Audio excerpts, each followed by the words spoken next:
السلام علیکم ورحمۃ اللہ وبرکاتہ۔ کیا آپ ایک ایسے رانی کا واقعہ جانتے ہیں کہ جو ایک انسان بھی تھی اور جن بھی تھی؟ اور یہ واقعہ ہے رانی بلقیس کا، جس کا ذکر قرآن اور باقی کئی روایتوں میں بھی آتا ہے۔ اس کے پاس بے شمار دولت، تخت، سلطنت، فوج بے شمار تھا، لیکن اس کے پاس صرف سمجھ یعنی کہ علم کی کمی تھی، اور اس کی شروعات ایک ہدہد پرندے کے ذریعے سے ہوتی ہے۔ تو چلیے اسے جانتے ہیں کہ یہ واقعہ کیسا ہے اور اس کی شروعات کیسے ہوتی ہے، اور رانی بلقیس آخر کون تھی۔ تو اسے آخر تک ضرور دیکھیے گا اور اسے دوسروں تک ضرور شیئر کیجیے گا، تاکہ میرے بھائی اور بہنوں کو بھی پتہ چلے کہ اس واقعہ کا اصلی مقصد کیا تھا، یہ واقعہ میں آپ کو کیوں بتائی۔ اسے آخر تک ضرور شیئر کیجیے گا، اور اگر آپ میرے چینل پر نئے ہیں، پہلی بار آئے ہیں، تو میرے چینل کو سبسکرائب کرنا بالکل بھی مت بھولیے گا، اور اگر فیس بک پر دیکھ رہے ہیں تو میرے پیج کو ضرور فالو کر دیجیے گا۔ چلیے ویڈیو شروع کرتی ہوں۔ بسم اللہ الرحمن الرحیم۔ شروع کرتی ہوں اللہ کے نام سے جو بہت مہربان نہایت رحم کرنے والا ہے۔ رانی بلقیس ایک ایسی رانی تھی جس کی سلطنت عرب سے لے کر افریقہ کے ملکوں تک بہت دور تک پھیلی ہوئی تھی۔ اس کے پاس سلطنت تھی، تخت تھا، فوج تھا، بے شمار اس کے پاس دولت تھی، ہر قسم کی دولت ہے، لیکن اس کے پاس علم اور سمجھ کی کمی تھی۔ اور اس کی شروعات ایک ہدہد پرندے کے ذریعے سے ہوتی ہے۔ جب ایک بار حضرت سلیمان علیہ السلام جب اپنے فوج کا جائزہ لینے کے لیے نکلے، اور جب ان کی فوج صف بندی میں آ کر کے کھڑی ہوئی، تو حضرت سلیمان علیہ السلام نے دیکھا کہ انسان، جنات، جانور، پرندے، یہاں تک کہ ہوا بھی ان کے حکم سے ہی چلتی تھی، لیکن جب انہوں نے دیکھا کہ ہدہد پرندہ اس صف میں نہیں ہے، تو حضرت سلیمان علیہ السلام نے بولا کہ یہ ضرور کوئی اہم بات ہے، اگر بنا اہم بات کے باوجود اگر ہدہد پرندہ یہاں سے غائب ہوا تو ہم ضرور اس کی خبر لیں گے۔ تو ہدہد پرندہ اڑتے اڑتے دور کے ملک میں، سبا ملک میں جا کر پہنچا، اور وہاں کیا دیکھا؟ وہاں دیکھا کہ رانی بلقیس اور اس کی قوم سورج کے آگے جا کے سجدہ کرتی ہے، سورج کی پوجا یعنی کہ عبادت کرتی ہیں۔ تو ہدہد پرندے نے دیکھا یہ منظر، کہا کہ یہ کوئی چھوٹی بات نہیں ہے، بلکہ یہ بہت بڑی اور اہم بات ہے، اسے ضرور حضرت سلیمان علیہ السلام کو بتانا چاہیے۔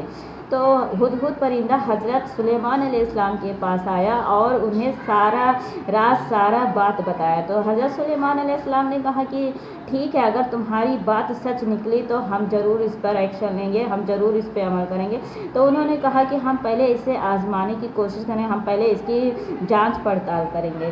تو ہدہد پرندہ کے ذریعے سے حضرت سلیمان علیہ السلام نے ایک چٹھی یعنی کہ ایک لیٹر لکھ کر بھیجا، اور ہدہد پرندہ اڑ کر کے اس رانی یعنی بلقیس کے محل میں جا کر کے وہ اپنا مہر والا چٹھی وہاں پہ رانی بلقیس کے کمرے میں چھوڑ کے چلا گیا۔ اور جب رانی بلقیس اس وقت سو رہی تھی، اور جب اس کا آنکھ کھلا تو مہر والا چٹھی یعنی لیٹر دیکھ کر کے وہ حیران ہوئی۔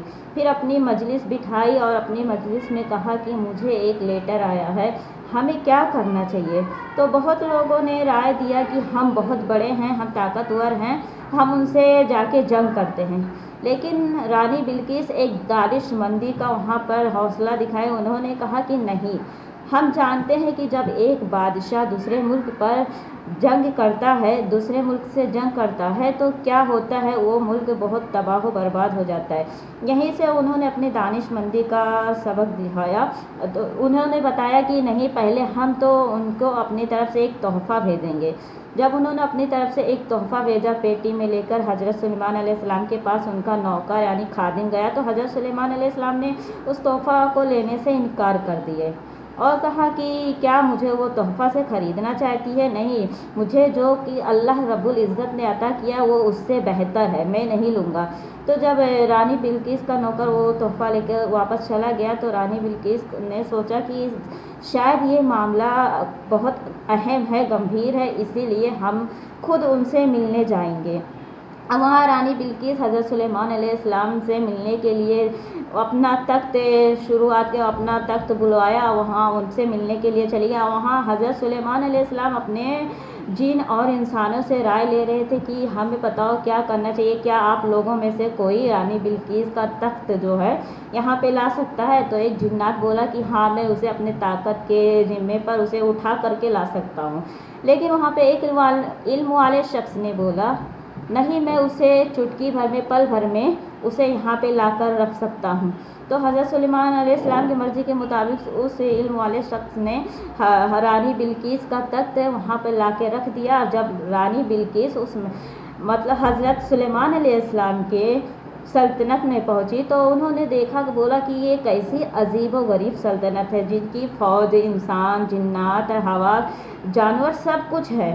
تو انہوں نے اندر جا کے جب دیکھا حضرت سلیمان علیہ السلام کے پاس تو انہوں نے دیکھا کہ میرا تخت یہاں پر ہے۔ تو حضرت سلیمان علیہ السلام نے رانی بلقیس سے پوچھا کہ کیا تم اس تخت کو پہچانتی ہو؟ تو رانی بلقیس نے اس وقت تھوڑا سوچ سمجھ کے جواب دیا، کہا کہ ہاں یہ تو میرے تخت کے جیسا لگ رہا ہے لیکن اس میں تھوڑی سی تبدیلی کی گئی ہے۔ تو حضرت سلیمان علیہ السلام نے کہا کہ ہاں یہ ضرور ایک اچھی ملکہ بن سکتی ہے، ایک اچھی ملکہ ہے، کیونکہ انہوں نے ادھر اپنی دانش مندی کا سبق دکھایا، نمونہ دکھایا، کیونکہ انہوں نے سیدھا یہ نہیں کہا کہ ہاں یہ تخت میرا ہے، انہوں نے کہا کہ یہ تخت میرے جیسا لگ رہا ہے، میرے تخت کے جیسا لگ رہا ہے۔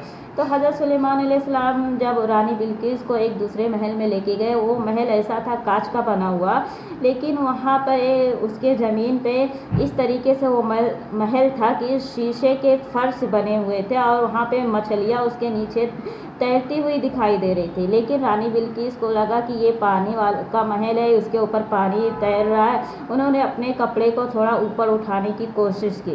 تو حضرت سلیمان علیہ السلام نے کہا نہیں، یہ تو میرے رب کی قدرت ہے، یہ شیشے کا محل ہے، کیا تم میرے رب کی قدرت کو مانتی ہو؟ کیونکہ وہی ہے سب کچھ کارساز، وہی سب کچھ کر سکتا ہے۔ رانی بلقیس وہاں پر آ کر کے اپنی اور اللہ کی قدرت کا سارا نظارہ دیکھ رہی تھی، اور انہوں نے وہیں سے ٹھان لیا، انہوں نے وہیں سے سوچا کہ ہاں ضرور یہ کام کوئی انسان، نارمل انسان ہم جیسا آدمی نہیں کر سکتا، یہ ضرور کوئی بہت بڑی طاقت ہے جو کر سکتی ہے۔ وہیں سے رانی بلقیس اللہ کی قدرت پر، اللہ پر یقین کر کے اللہ پر ایمان لے آئیں، اور جب وہ اپنے سلطنت میں واپس گئیں تو اس سورج کی پوجا کرنے والے ایک مورتی بنوائی تھی، تو اس مورتی کو انہوں نے توڑوا دیا اور وہیں سے پھر اپنا اور اپنی قوم کو اللہ کی عبادت کے لیے بتایا۔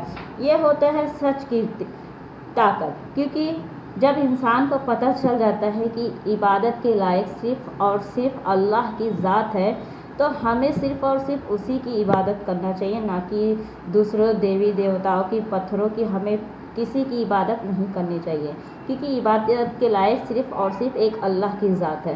امید کرتی ہوں یہ بیان ضرور آپ کو پسند آیا ہوگا، اسے آگے تک ضرور شیئر کیجیے گا، اور اگر آپ میرے چینل پر پہلی بار آئے تو میرے چینل کو سبسکرائب کرنا بالکل بھی مت بھولیے گا، اور اگر فیس بک پر دیکھ رہے ہیں تو میرے پیج کو ضرور فالو کر دیجیے گا۔ تب تک کے لیے مجھے یعنی کہ اپنی بہن، اپنی بیٹی کو دعاؤں میں یاد رکھیے گا، اپنا خوش رہیے گا، سب کو خوش رکھنے کی کوشش کیجیے گا۔ ملتے ہیں اگلے ویڈیو میں، اللہ حافظ۔